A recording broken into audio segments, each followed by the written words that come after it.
Alright, I feel that I need to give a warning for this video because it is rather serious.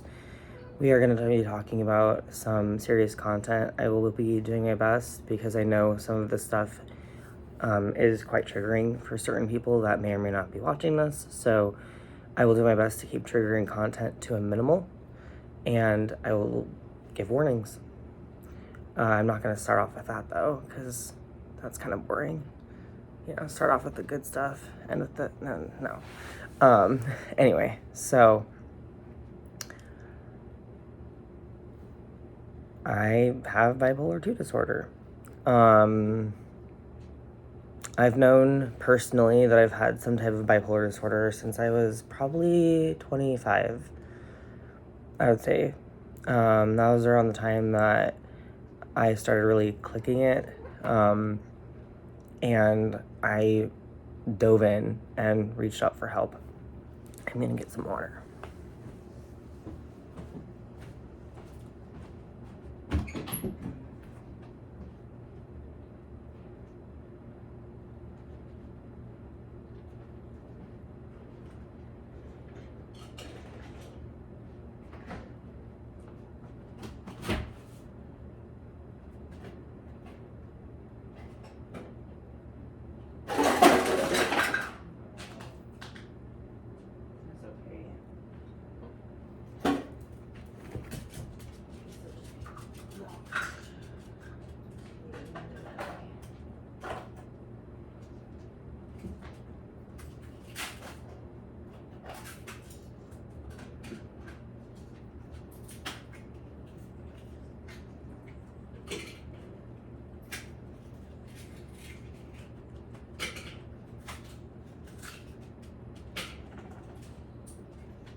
Okay, I am back.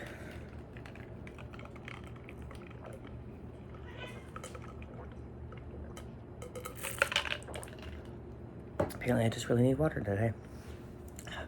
To be fair, it's not even 7, or it's barely 7 a.m. and I'm awake, if that doesn't say much to anyone. I usually wake up around, well, I'm used to waking up around 10 or 11. We're gonna get into that. So like I was saying, around 25 is when I really realized I need to get help.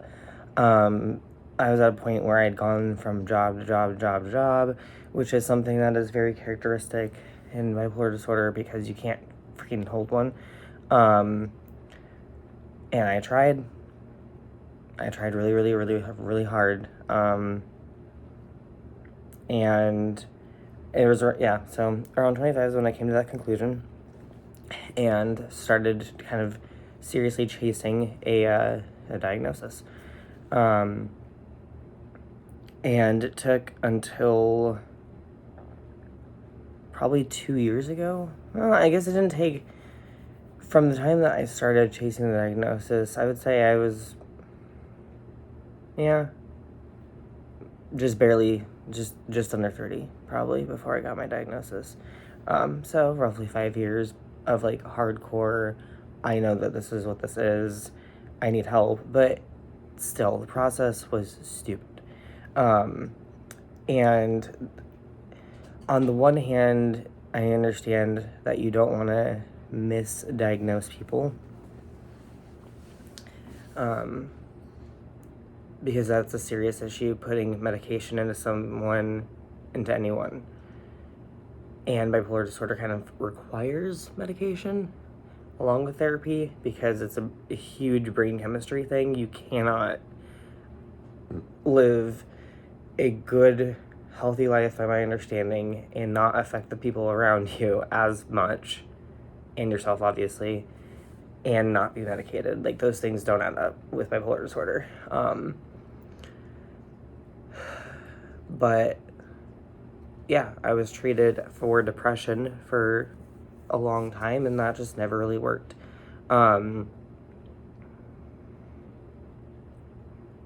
So yeah, the journey getting to where I'm at, which is where I'm at, is an okay spot. It's not great. It's okay. I'll take it. But yeah, I don't even know. So how did I know that I had this when I couldn't get a diagnosis, I guess, is probably the question I'd be asking myself. And part of that is because I have a biological parent who I'm really glad is not in my life. Sorry. So trigger warning right here, actually. If you are gonna have possibly issues with listening to family problems, especially in relation to a biological family rather than just family, this is a point where I'm going to say trigger warning, skip ahead to whatever I say. I'll have like a little thing that I'll edit in roughly here, I think.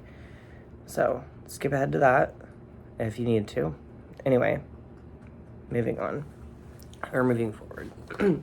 So, my birth mom has bipolar disorder, and she doesn't have it treated. She has it diagnosed, but not treated. And she ended up stalking me and yelling through my apartment windows. It was just the whole thing.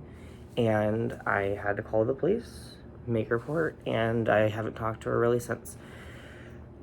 So, that's how it's affected me. And thank freaking whatever, the universe, whatever you want to call it, I did not end up being fully raised by her. My dad had full custody of me, and the person who I know as my mom is not my birth mom.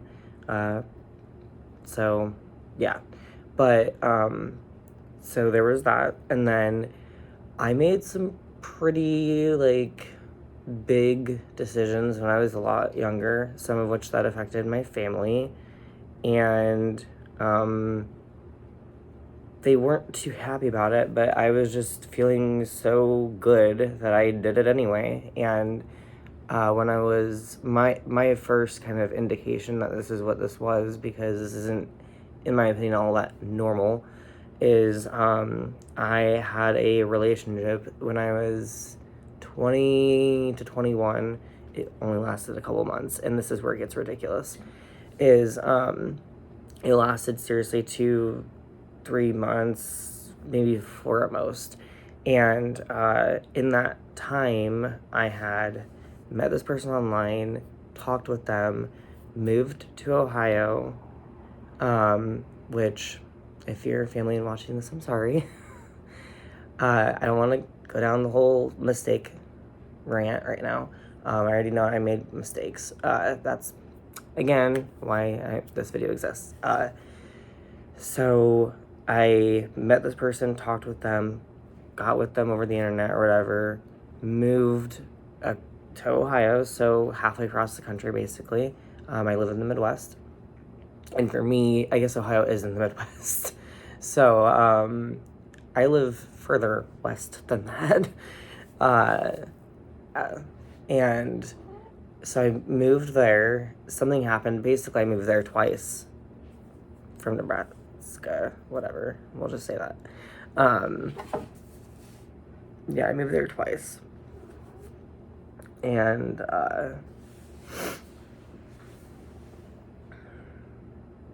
that was within like 3 months.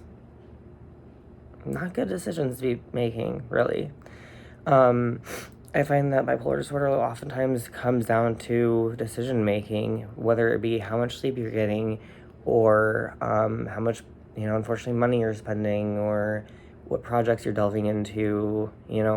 It's a whole complex issue, and I can't sit here and say I know everything, because I don't. But let's fast forward to my diagnosis, how I'm being treated now, and how I got specifically exactly to where I'm at today. So, trigger warning, family, death. Okay, so I can't remember how I was feeling towards the beginning of last year for multiple reasons, to be perfectly honest. Last year, on June 9th, 2024, my mom, not my birth mom, my actual mom, passed away. And, or passed on, or whatever the heck you want to say. And I, that day, thought, okay, let's prepare in 3 to 4 weeks to go to the hospital, because I know I have, this disorder. Surely it's going to make me depressed, and, I might, with something like the, death of a parent, I might have to go to the hospital with this one. And I was, okay, let's strap in and get ready, kind of emotionally prepared. I wasn't prepared for a manic episode, and I don't know how it happened, but I had it pointed out by pretty much everyone around me, especially professionally. My primary care pointed it out, my therapist, my psychiatrist. Everyone was like, okay, you are clearly manic.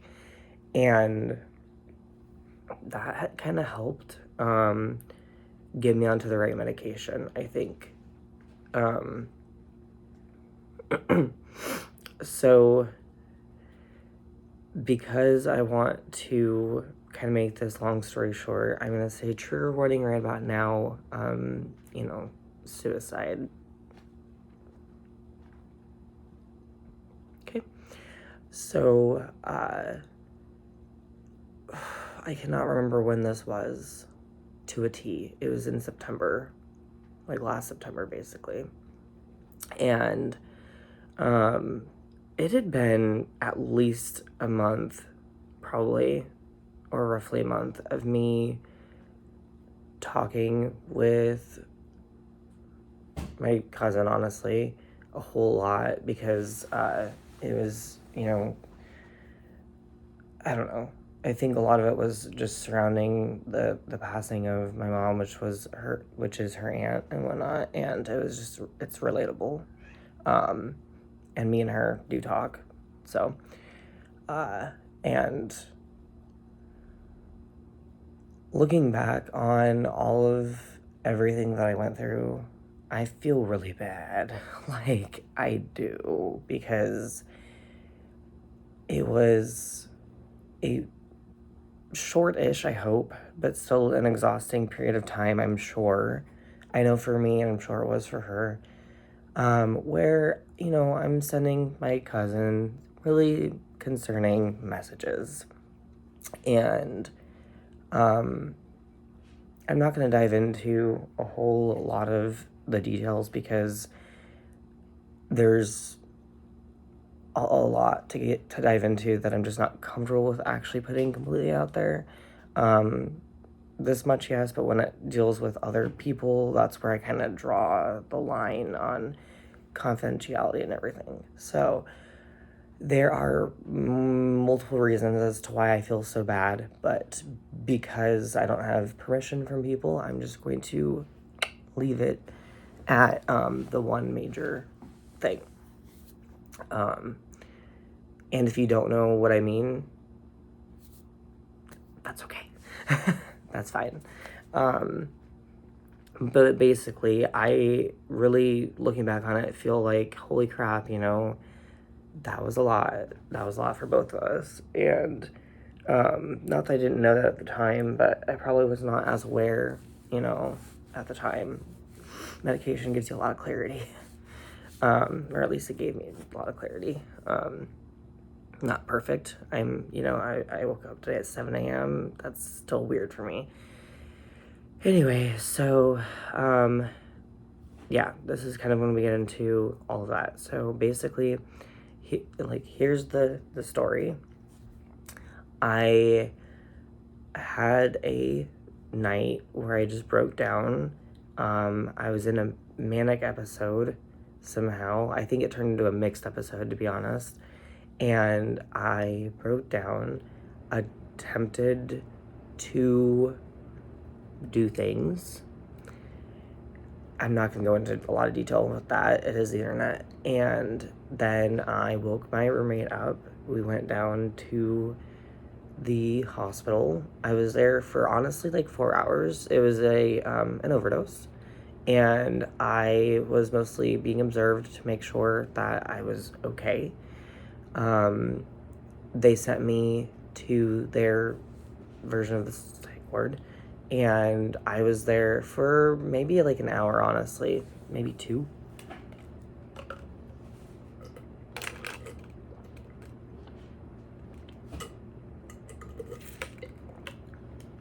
I was there for about an hour or 2. They asked me, hey, what can we do for you? And they gave me some resources, sent me on my way, and told me, obviously check with my psychiatrist about medications. And it was just a really pleasant experience, which is really weird. But yeah, I mean, I remember that day I had texted my cousin, hey, going to the hospital because now's the time or whatever. And I hate that phrase, but anyway. And, yeah. So after that is actually when my life starts getting somewhat more in order. Not to say that it is today. So it was after that. And after that, I questioned it. I questioned, like, how is this possible? Because my mom passed away. Like, how is it possible that I'm in a manic episode? And all of this stuff. And it's because of that. Basically, they said that the brain is weird and it's totally normal for someone to be experiencing a death in the family and go into a manic episode instead of a depressive episode. Like, that's a pretty normal thing. Did not know that. So, eventually I was put on lithium. Personally, it did not work with my body. And then now I'm on Abilify, which is actually going really, really well. I'm not 100% functional. I am very not functional, but I'm also very much not in the ER. And when I say non-functional, I guess what I mean is, so I have a lot of problems, both physical health, my mental health is basically bipolar disorder, OCD, and anxiety, but those are pretty big ones. And everything between my physical health and my mental health is extraordinarily debilitating. So to be honest, I hardly work for money. I do a lot of cleaning and other types of work, but a lot of housework when I can, things like that. But my abilities are very, very limited with the illnesses that I have. And currently, I'm in the process of my doctors. I'm trying to figure out what all of my diagnoses are, and trying to figure something out of how to help it. But with bipolar disorder, it's just been a journey, and I wanted to say, hey, you're not alone. On this video, seriously, comment.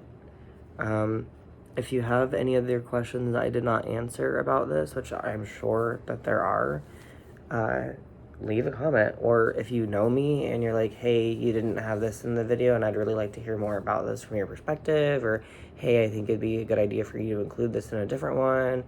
If you know me and you'd rather not comment and you'd rather just like text me or whatever, do that. But basically, yeah, I mean, I guess that's all I have to say about it. It is not a fun disorder to have, a fun illness. It sucks. And lately I go to bed at anywhere between 10 p.m. to maybe midnight, honestly, at latest, which is really good. And I wake up almost like clockwork around 7 a.m. these days. So, and I'm used to waking up at like 10 or 11. So that gives me an extra 3 hours of my day that I didn't have. But maybe I can do something useful with that. So, I don't know. I'm also feeling really, really good lately. And to be honest, I will say something that really screws with me is the ability, well, I don't want to get into that, actually. But yeah, more or less, I am, I think, either in a mixed episode or edging on manic, is my point. Anywho, my brain is kind of chaotic because of that. Like I said, if you have any questions or thoughts that I have not included in this, please let me know. But I hope this video is helpful to at least someone out there.